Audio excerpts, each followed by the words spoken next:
ও আল্লাহ,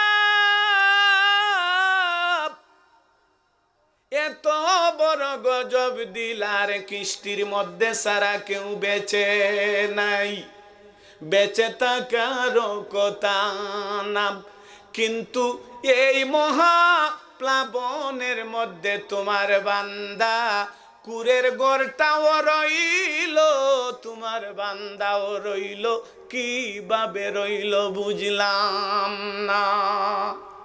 আমার আল্লাহ বলেন, আমার বন্ধু নূহ নবী রে, যে আমার বান্দা আমি আল্লাহকে বলল না, আমি আল্লাহ হয়ে আমার বান্দাকে কিভাবে ভুলে যাই। জোরে জোরে বলুন সুবহানাল্লাহ। ও নূহ নবী, তুমি আমার বান্দাকে ভুলে গেছো, কিন্তু আমার বান্দা আমি আল্লাহকে ভুলে নাই। সদা সর্বদা সব সময় আমি আল্লাহর জিকিরের মধ্যে, ইবাদতের মধ্যে মশগুল। এত বড় গজব দিলাম আমি আল্লাহ, যে আমার বান্দা আমি আল্লাহকে বলল না, আমি আল্লাহ রহমান রহিমের খাতিরে এই মহা মুসিবত থেকে আমি আল্লাহ নিজে আমার বান্দাকে রক্ষা করেছি। তা আল্লাহ যদি বাঁচায় আর কেউ লাগে? হযরত ইব্রাহিম খলিলুল্লাহ নমরুদের জামানায়, বাদশাহ নমরুদের জামানায় আজরের ঘরে জন্ম দিলেন। হায় রে হায়, হযরত ইব্রাহিম খলিলুল্লাহ এমন পাওয়ার আর এমন শক্তি আল্লাহ দিয়েছিলেন। আপনার আমার বয়স নির্ধারণ করে দুনিয়ার মধ্যে আল্লাহ দেন নাই? জবাব দেন না। আপনার আমার বয়স নির্ধারণ করে আল্লাহ দুনিয়ার মধ্যে পাঠিয়েছেন। কি এটা জানেন না? এই নির্দিষ্ট যে ফিক্সড হায়াত, যেটা নির্দিষ্ট, যে আপনার আমার হায়াত যেটা, এটা থেকে বাড়তে পারে আমলের কারণে, কিন্তু কমার কোনো পথ নাই। কমা আল্লাহর কত দয়া দেখেন। আমলের কারণে আপনার আমার হায়াত বাড়বে কিন্তু কমবে না। ভালো আমল যদি করা যায় তাইলে হায়াত বাড়ে, হায়াতের মধ্যে বরকত হয়। যেমন এক মুসলমান আর এক মুসলমানের সাথে যখন দেখা সাক্ষাৎ হয়, প্রথম পরিচয়, মুসলমানদের প্রথম পরিচয় আসসালামু আলাইকুম। আপনি সালাম দিলেন, আসসালামু আলাইকুম, আপনার উপর শান্তি বর্ষণ হোক। যাকে সালাম দিলেন সে উত্তর দিল ওয়া আলাইকুমুস সালাম ওয়া রাহমাতুল্লাহি ওয়া বারাকাতুহু। আপনার উপরও শান্তি, রহমত, বরকত বর্ষণ হোক। সুবহানাল্লাহ। ওয়া বারাকা, বরকত। কিসের বরকত? বলে হায়াত, রিজেক, ধন দৌলত, যশ খ্যাতি সব কিছুর উপর আল্লাহ বরকত দান করুন। সম্মানিত হাজিরিন, ইব্রাহিম খলিলুল্লাহকে আল্লাহ দুনিয়ার মধ্যে পাঠালেন। বাবার নাম কি? আজর। নমরুদের অনুসারী আজর। আজরের এক একটা মানুষের এক একটা পেশা আছে না? জবাব দেন না। এক একটা মানুষের এক একটা পেশা না? কেউ চাকরি করে, কেউ ব্যবসা করে, কেউ কাজ করে, কেউ ইমামতি করে, কেউ মুয়াজ্জিনি করে, কেউ ওয়াজ করে, কেউ মাদ্রাসা পড়ায়। এক একজনের এক একটা পেশা।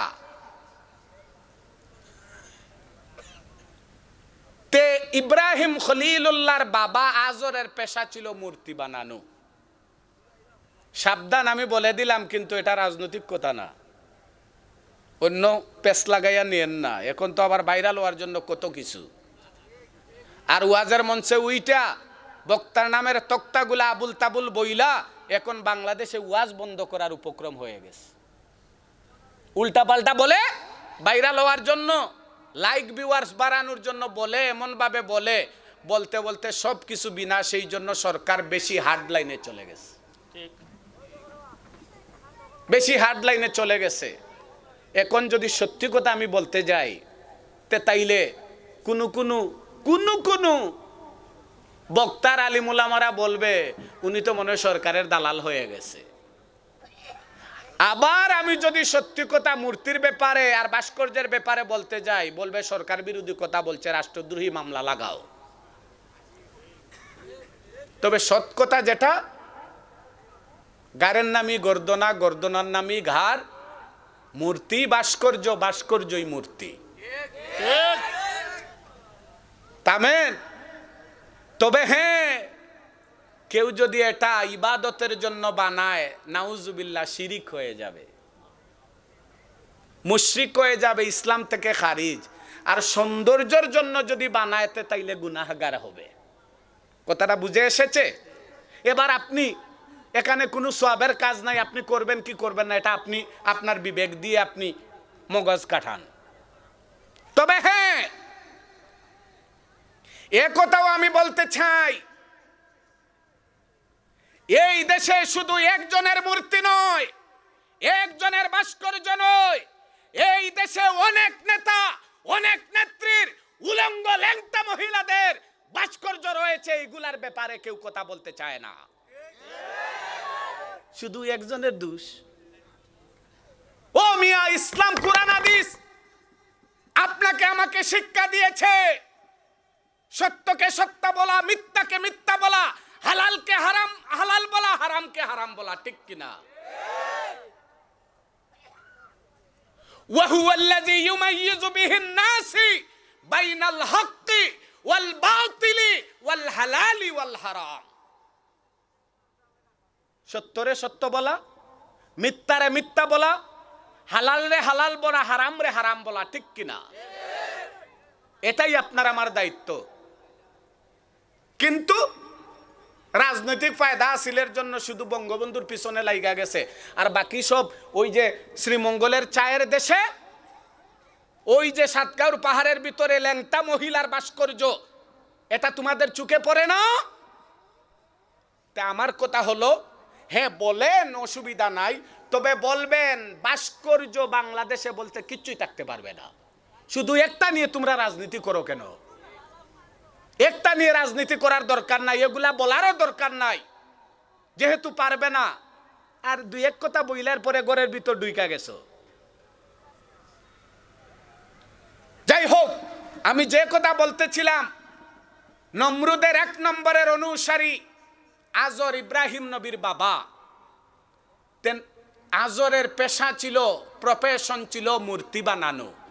আজরের মতো ভালো মানের মূর্তি আর কেউ বানাতে পারতো না, দামে বিক্রি হইতো।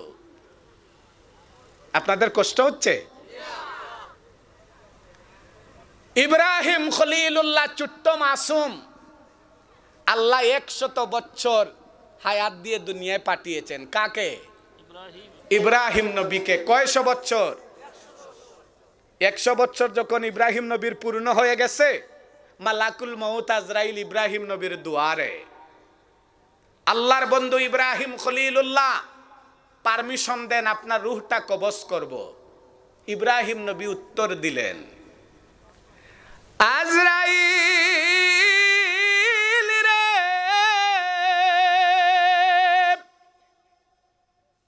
আমার আল্লাহ আমি ইব্রাহিম খলিলুল্লাহকে যে উদ্দেশ্যে দুনিয়ার মধ্যে পাঠিয়েছেন, আমার আল্লাহর কাজ করতে আরো কিছু বাকি রয়ে গেছে। যাও রে আজরাইল, যাও যাও, এই মুহূর্তে আমি দুনিয়া থেকে যেতে চাই না, আরো কিছুদিন থাকতে চাই। আমার আল্লাহকে গিয়ে বলে দাও আমি ইব্রাহিম নবী আরো থাকতে চাই। আজরাইল মনে মনে ভাবে, কত বড় পাওয়ার, আমি আজরাইলকে ফেরত পাঠাইয়া দে, ইব্রাহিম নবীর এত সাহস। আল্লাহ যদি অনুমতির কথা না বলতেন তাইলে দেখতাম ইব্রাহিম নবী দুনিয়ায় তাকে কিভাবে। কিন্তু আল্লাহ তো আগেই হেইসার বন্ধ করে দিয়া দিছেন। আজরাইল গিয়া পারমিশন নিও আগে। হযরতে মুসা কালিমুল্লাহর কাছে আজরাইল গিয়েছিল, একটা চটকনা দিয়ে এক চোখকানা। তো ইব্রাহিম নবী বললেন, যাও, ডোন্ট ডিস্টার্ব মি, আমারে ডিস্টার্ব কইরো না, আমি আল্লাহর কাজে ব্যস্ত আছি, এই মুহূর্তে যাব না। আজরাইলও চলে গেলেন, গিয়ে বললেন, ও আল্লাহ, আপনার বন্ধু তো আসতে চায় না, আমি কি করব? অনুমতি দেন, আমি রূহটা নিয়ে আসি। আল্লাহ কি সুন্দর জবাব দেন তার বন্ধু খলিলুল্লাহর পক্ষে। আজরাইল রে, আমার বন্ধু ইব্রাহিম খলিলুল্লাহ যখন পৃথিবীর বুক থেকে আসতে চান না, আমার বন্ধুর ইজ্জতের জন্য, আমার বন্ধুর সম্মানের জন্য, আমার বন্ধুর মর্যাদার জন্য আমি আল্লাহ আমার বন্ধু ইব্রাহিম নবীকে 50 বছর বাড়ায়া দিলাম। জোরে জোরে বলুন সুবহানাল্লাহ। এক ধাক্কায় কত বছর? আর আমরা মিলাইয়া সবার বয়স কত গড়ে? আর যদি করুণায় লাগাল পায় তাইলে তো 30-এর ভিতরেই হয়তো বা। কথা বলেন না? দ্বিতীয় ঢেউ শুরু হয়ে গেছে অলরেডি। Tier 4 লন্ডনে, ইংল্যান্ডে জারি হয়ে গেছে। 40টার মতো দেশের সাথে ইংল্যান্ডের আকাশপথ, জলপথ, স্থলপথ অলরেডি বন্ধ। আমাদের আত্মীয় স্বজন, আমাদের দেশের রেমিটেন্স যোদ্ধা যারা লন্ডনের জমিনে এবং বিশ্বের বিভিন্ন জায়গায় এই করোনা ভাইরাসের মহামারীতে আতঙ্ক আছে, এবং যারা ইতিমধ্যে এই ভাইরাসে আক্রান্ত হয়ে গেছে, আল্লাহ যেন তাদেরকে হেফাজত করেন। বলুন না আমিন। সম্মানিত হাজিরিন, ইব্রাহিম খলিলুল্লাহ আল্লাহর দরবার থেকে এক ধাক্কায় কয় বছর? 50 বছর আবার যখন পূর্ণ হলো, আজরাইলের তো আর কোনো কাজ নাই। আজরাইলের কাজই হচ্ছে আপনার আমার যখন পরোয়ানা শেষ হয়ে যাবে, আপনার আমার মৃত্যুর পরোয়ানা যখন বেজে যাবে, তখন আজরাইলের কাজই হচ্ছে আশেপাশে ঘোরাফেরা করা। তা আজরাইল 50 বছর পূর্ণ হওয়ার পরে আল্লাহ দিয়েছিলেন নির্দিষ্ট করে 100 বছর, বাড়ালেন আল্লাহ বরকত দিয়ে 50, হইল কত? 150। 150 বছর যখন হয়ে গেল, আজরাইল আসছে। আল্লাহর নবী গো, আমি আজরাইল আল্লাহর হুকুমে আবার এসেছি, মেহেরবানি করে অনুমতি দেন, আপনার রূহটা আমি কবজ করে নিয়ে যাব। আল্লাহর নবী হযরতে ইব্রাহিম খলিলুল্লাহ এত বড় পাওয়ার, এত বড় শক্তি আল্লাহ দিয়েছিলেন। জবাবে বললেন, আজরাইল রে, না না না, এখনো আমি যেতে চাই না। যাও রে আজরাইল, যাও যাও, আমার আল্লাহকে গিয়ে বলে দাও, আমি আল্লাহর বন্ধু খলিলুল্লাহর কিছুদিন পৃথিবীতে থাকতে চাই। আজরাইলের তো শুধু রাগ উঠে, আজরাইলের তো আর কোনো কাজ নাই। ইব্রাহিম নবীকে আল্লাহ এত পাওয়ার দিয়েছেন, আবার ফেরত দিয়া দিলে।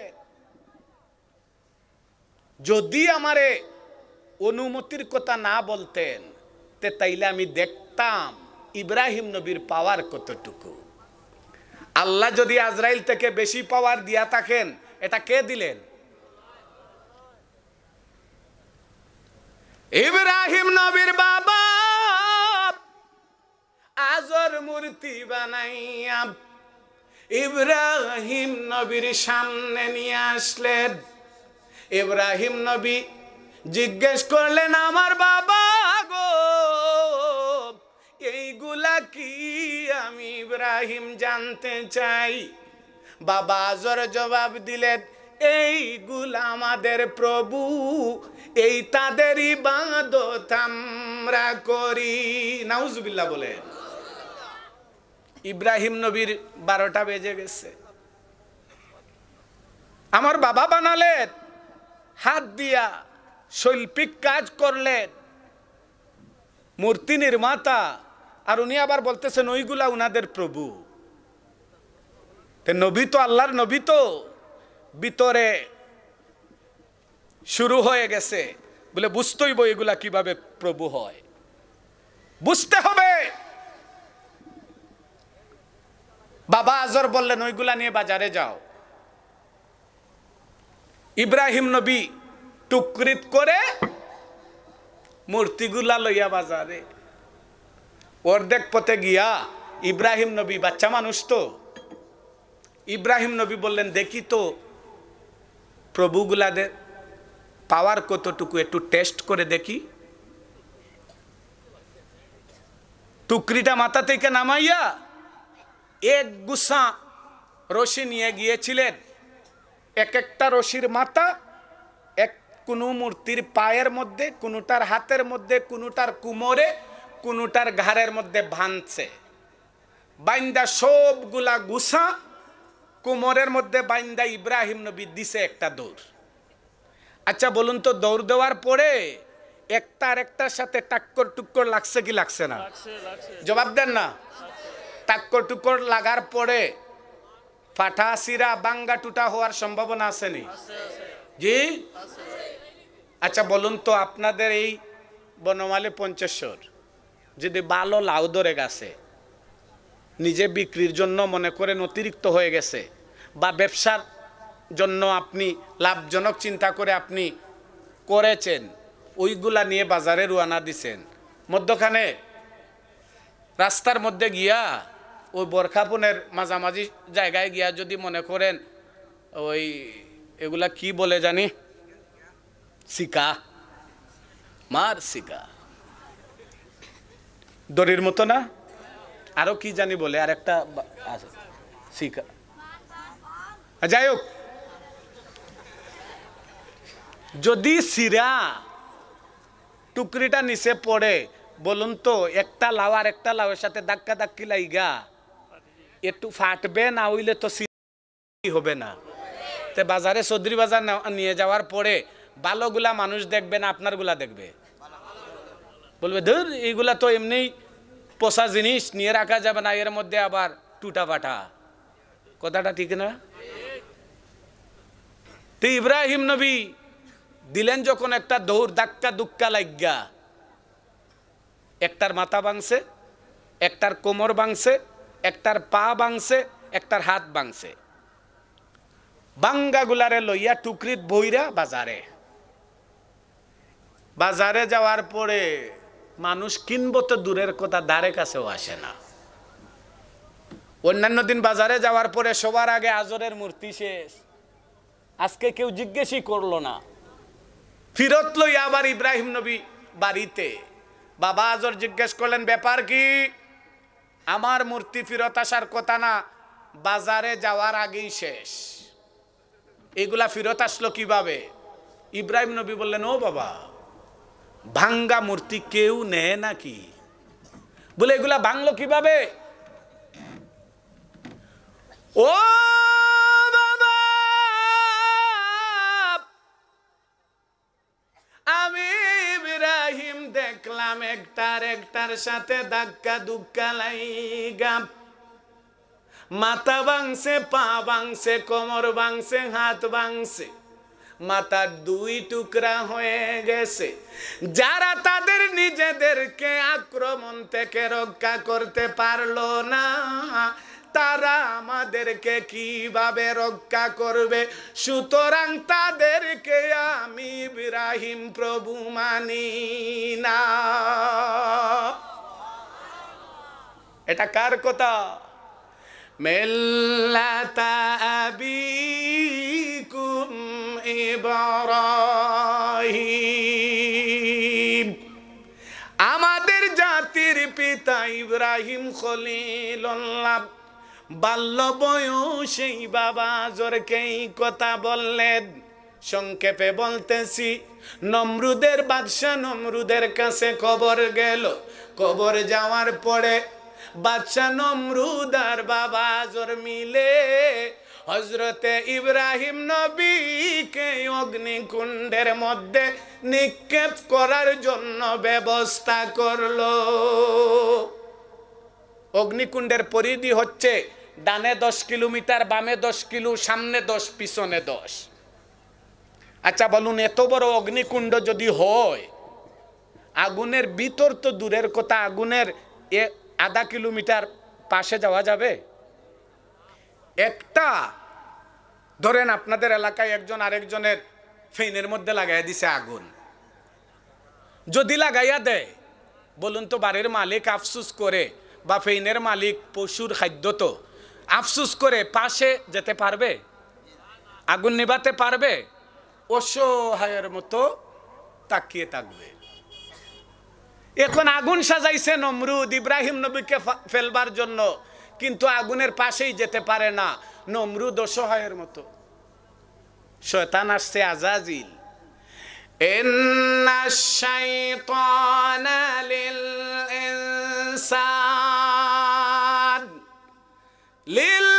ইনসানি আদুউম মুবিন। শয়তান হলো প্রকাশ্য শত্রু।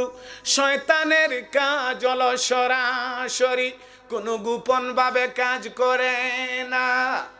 শয়তান দৌড়ায় আসলো, নমরুদ বাদশা রে, তুমি এইভাবে ইব্রাহিম নবীকে জ্বলন্ত অগ্নি শিখার কুণ্ডের মধ্যে ফেলতে পারবে না। তুমি একটা সড়কের গাছ বানাও।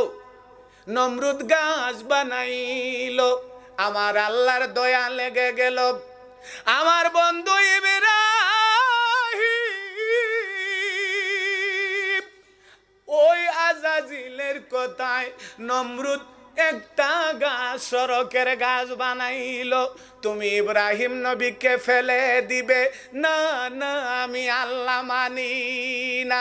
যাও রে জিবরাইল, যাও যাও, সড়কের গাছের মধ্যে কয়েকজন রহমতের ফেরেশতা পাঠায়া দাও।